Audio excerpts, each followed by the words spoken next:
Hello, everyone, and welcome back to another episode of Allison's Corner. With me, I have a very special guest. Can you go ahead and introduce yourself to the people, please? Yeah, I'm Dr. Holliday-Bell. I'm a board certified physician as well as a certified clinical sleep specialist, CEO and founder of my sleep consulting company, The Solution to Sleep LLC. And I work with individuals to equip them with specific strategic and actionable tools that they can implement to start living happier, healthier, and more productive lives through better sleep. Awesome. Thank you for joining us, Dr. Holiday Bell. We really do appreciate it. I started following you on social media because I do have a confession to make. I am a night owl and I Okay. am trying to be better. We're trying to be better here. The new year is upon us, so we're trying to get there. So Mhm. hopefully you can help fellow night owls like myself and just other people who just want to get better sleep or improve their sleep. You can let them know more information. So we're gonna dive right in. Are you ready? Let's do it. All right. So this is a very simple question. So question number one: why is sleep so important for overall health and well-being? Yeah, so it's actually easier to say why sleep would not be important than why it's important because it impacts every facet of overall health and well-being, both mentally and physically. Starting with just your ability to, let's say, maintain a healthy weight and have a healthy metabolism. When you're not getting enough sleep, your metabolism becomes deranged, such that the hunger hormone ghrelin is released in higher quantities, and the hormone that signals that you're full, leptin, is released in lower quantities. You have less release of the growth hormone metabolism, and you are more likely to make poorer food choices. It increases your risk of cardiovascular disease because insufficient sleep causes this kind of consistent inflammatory state in your body. So there's high levels of cortisol. It increases your risk of type 2 diabetes as well. You're more likely to get sick if you're not getting enough sleep because your immune system functions at its peak when you're sleeping. And then your risk of mental health conditions like anxiety and depression increase by 10 and 17 times, respectively. So there really Mm. is no facet of your overall health and overall well-being, again, mentally and physically, that is not impacted by your sleep or lack of sleep. Interesting. I knew some of that, but not all of that. Wow, that's Mhm. crazy. Yeah. So we know when we're children, we fight against taking a nap, and as Mhm. adults, we want to take a nap all the time. But sometimes that can hinder our sleep at night. Yeah. So I wanted to know what is the ideal amount of sleep for adults, and can it vary by person? Absolutely. So the range really is between 7 to 10 hours. Really, 7 to 9 is the average. Most people have heard like, oh, you should be getting 7 or 8 hours of sleep, but that really doesn't apply to everyone. A lot more people fall in that higher range of closer to 9 hours than expected.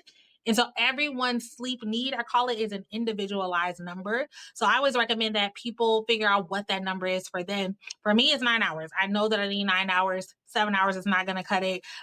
So if you're a 9 hour person that's trying to live off of 7 hours, you're sleep deprived, even though that may be what the average recommendation is. So it is important to determine what your individual need is. Yeah, and it's crazy because and we'll go into it about like the different stages of sleep, as far as when you age. Because I remember when I was in college and I could survive off of 4 hours of sleep, and Mhm. then I graduated college and 4 hours of sleep can no longer cut it. Yeah. So I wanted to know, as you age, how your sleep can differ from when you're younger to when you're older. Yeah, so the interesting thing is the younger you are, the more sleep you need. So if you start with even babies, newborn infants sleep up to 18 hours a day. So the vast majority of their day is sleep. You get into toddler school age, that's closer to 10 to 12 hours. Adolescents really need 8 to 10 hours. And then even into college and adulthood, the need stays the same. So we all still need that 7 to 9 hours. We're just more sensitive to sleep deprivation as we get older. So you were still deprived as a college student, as I was, as most most college students are. But we tend to become more sensitive to that deprivation as we age. But the need itself is still the same. Okay, awesome. And for people out there who don't know, can you just explain the different stages of sleep and why each one of them is important? Yeah, so there are 4 different stages of sleep. You have stage N1 sleep, which is that very light stage that occurs when you're first falling asleep. So during this stage, you might not even realize that you're asleep. It's one of those things where you kind of, you might doze off quickly and you're like, wait, did I just fall asleep? That's the N1 stage. N2 is a slightly deeper stage of sleep. So all of your vital signs start to slow down, your breathing rate, your heart rate, your blood pressure, all of those things lower. And we actually spend most of our time, about 50% of our time, in that stage of sleep. In three is the deep, slow wave stage of sleep. So that is that really deep restorative stage. We say, generally speaking, that's the stage that is restorative for your body. So your muscles and everything else really feel rested and you feel more refreshed because of that stage. And then you have REM sleep, or rapid eye movement sleep, where most of dreaming occurs. And we say, again, generally speaking, that stage is restorative for your mind. There's definitely some overlap, but that's where the brain makes a lot of connections, where your emotional regulation takes place. And so it also is restorative in another way, but a little bit different from the N3 deep sleep. Okay, interesting. And I wanted to kind of segue a little bit. So you were talking about sleep deprivation and you were talking about kind of the challenges when you don't get enough sleep. I was curious to know, what are the most common sleep disorders that you see in your practice? Mm. So the most common sleep disorder is actually insomnia, that a lot of people Mhm. don't connect that as a sleep disorder, but it is. So that is difficulty falling asleep, staying asleep, or maintaining sleep, or waking up too early. I'm sorry, at least 3 nights per week, for at least a month for what we call acute or short term insomnia, and for at least 3 months for long term insomnia. Once it transitions to that place, it is a disorder because it is not as simple as, okay, just go to sleep earlier. Typically, there is a disruption in the thoughts about sleep, the way that people manage sleep, and there's like a sleep anxiety that's often built up. More physiologic disorders, the most common would be obstructive sleep apnea. And so that's where there's an obstruction in the airway that impacts breathing, leading to decreased oxygen while you're sleeping. Sometimes it's just lower oxygen, sometimes you stop breathing altogether. And that can have some pretty significant downstream consequences, like high blood pressure in your the vessels that serve the lung, called pulmonary hypertension. It increases your risk of stroke. It can cause abnormal heart rhythms and so forth. So, a very significant condition that unfortunately occurs a lot more than people are aware of. And then there are a couple others, like restless leg syndrome, can be a common one, or periodic limb movement disorder is another one. But I would say the two most common are insomnia and then sleep apnea. And my dad has sleep apnea. He has to sleep with the CPAP Sleep apnea. machine. Yeah. Yeah, yeah, to help him. So yeah, I know about that one. But and insomnia, I guess you hear all the time, oh, I just wake up in the middle of the night and can't fall back asleep and things of that nature. I didn't know insomnia was so common. Is it Mhm. common around a specific age group, or Mhm. is it not? Yeah, so it's coming throughout the lifetime. I would say we probably see it more in like middle age adulthood, and then definitely in older adulthood, especially for women as they go through perimenopause and menopause. It tends to become more significant of a condition, but you really can see it at any point. Even children can have insomnia. It occurs less likely, but I would say probably middle adulthood is when we tend to see it the most. Yeah, and how can someone know if they're actually dealing with insomnia versus they're just having a couple of bad nights of sleep? Yeah, so I would say, it is normal to have a couple bad nights of sleep. You're not going to sleep perfectly every night. Even as a sleep specialist who's very, very serious about my sleep, very intentional about getting good sleep, I have some nights of poor sleep here and there. I would say the main difference between insomnia, though, and what people may struggle with in terms of sleep is the intention behind the sleep. So some people will say, "Oh, I go to sleep, I stay up till 2 o'clock in the morning, binge watching Netflix, and then I have to wake up at 6 a.m. So I only get 4 hours of sleep." But that's not insomnia, because you're not trying to get 8 hours. You didn't go to bed until 2 o'clock in the morning and you're tired. But that's because you haven't given yourself enough sleep opportunity. But then there are individuals who try to give themselves, let's say, 8 hours of sleep, but then they're only sleeping 4 of those 8 hours. And that's happening consistently, like I said, 3 or more nights, about half of the time. If that's consistently happening for you for more than a month, then you've entered the realm of insomnia. Hmm. And what about sleep apnea? What are some signs that people should look for if they might have sleep apnea? The most common sign is snoring. So loud snoring, pauses in breathing. So people may gasp during sleep. The tricky part about sleep apnea is it's often a bed mate who notices those things more than the person who is asleep. They may not even know that they snore or that they're taking pauses. But if you were to ask someone else, like, yeah, you snore very loudly, and I do see you gasping for air, that's the most Hmm. common. However, it's important to know that not all sleep apnea looks the same, particularly in women and to women who are of older age. They may not even snore. So, what I would say is if you're someone who feels that you're getting enough sleep, so let's say you are getting 8 hours of sleep, but you're waking up with morning headaches and you're still tired and you're groggy and you're falling asleep, that means that there's something impacting your sleep quality. And at that point, it's important to get assessed to see if sleep apnea may be one of those reasons.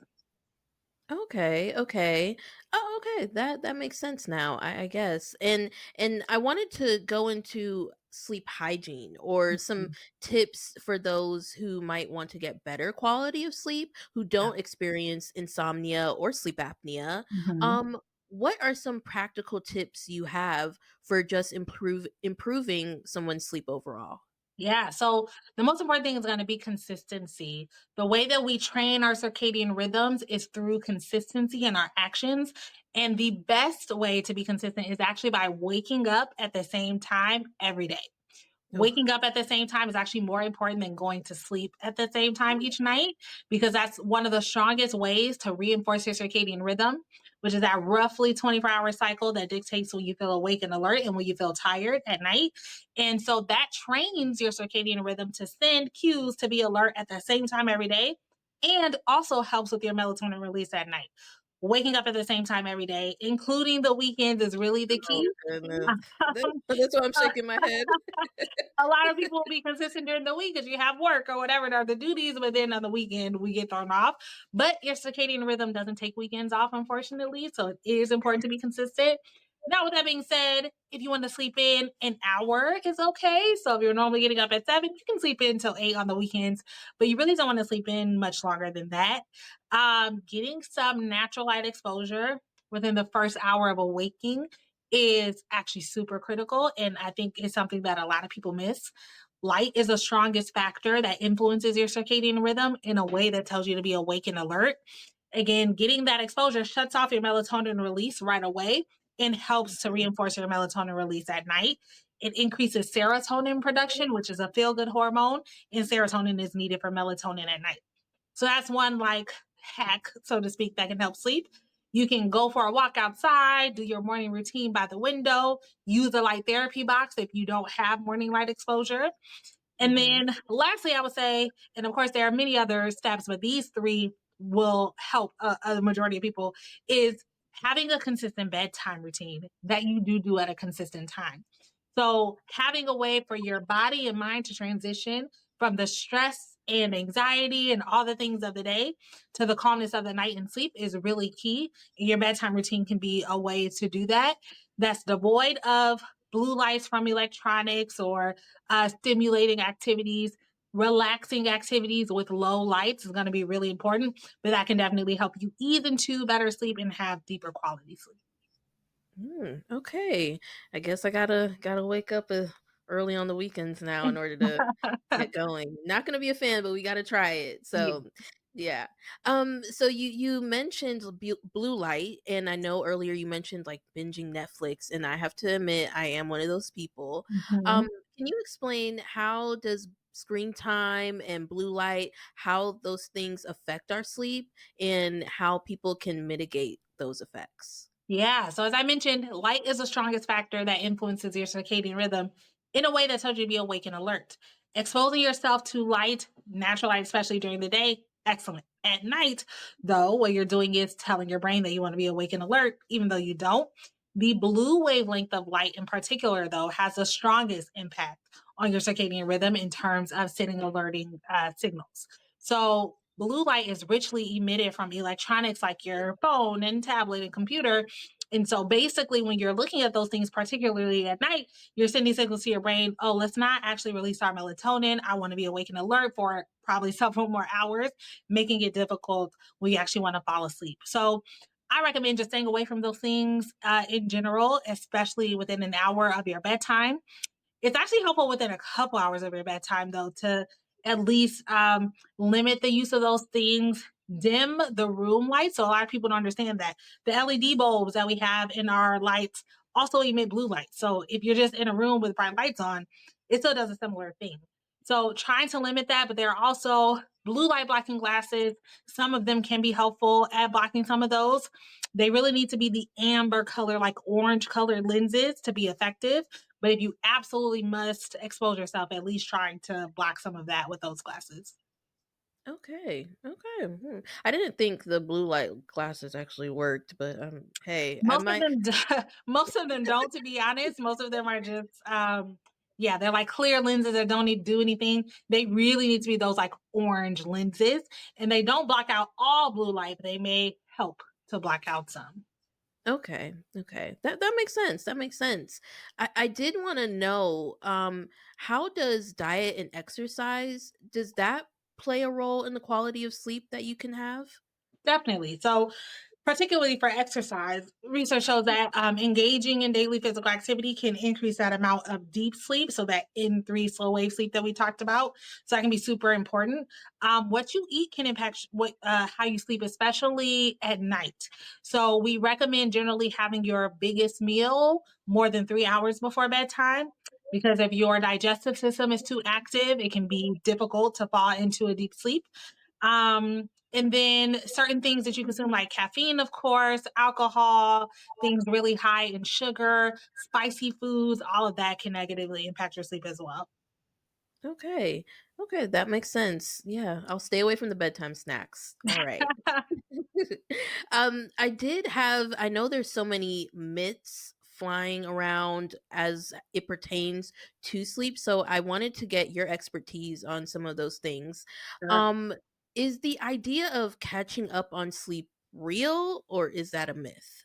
Yeah, that's fake news. You cannot catch up on sleep, unfortunately. So, sleep has specific roles and functions for every single night, right? Your body is actually very sophisticated and intelligent, and that you will spend more time in different stages depending on what you need based on what happened that day. And so, you can never truly make up the functions that would have occurred that night by sleeping in longer another day.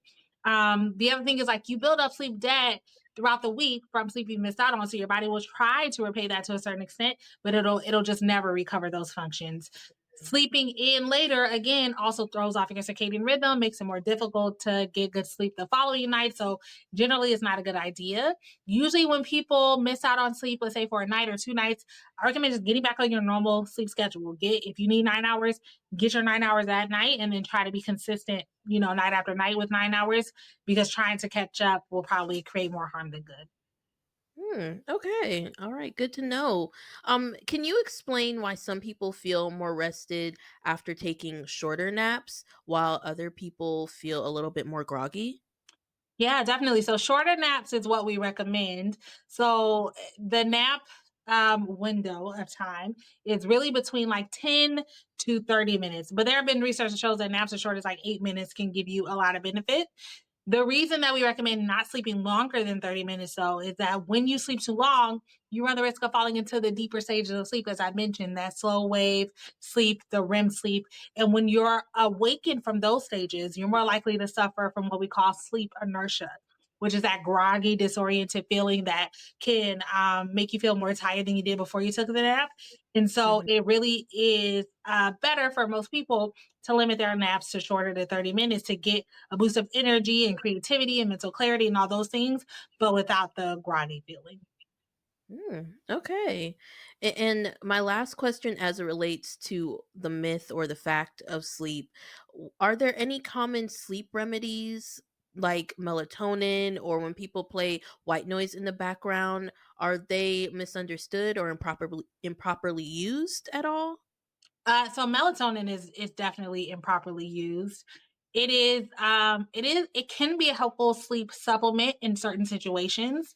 Mhm. As I mentioned melatonin a couple times already. In this interview, we naturally produce melatonin from our pineal gland in our brains that sets the stage for sleep.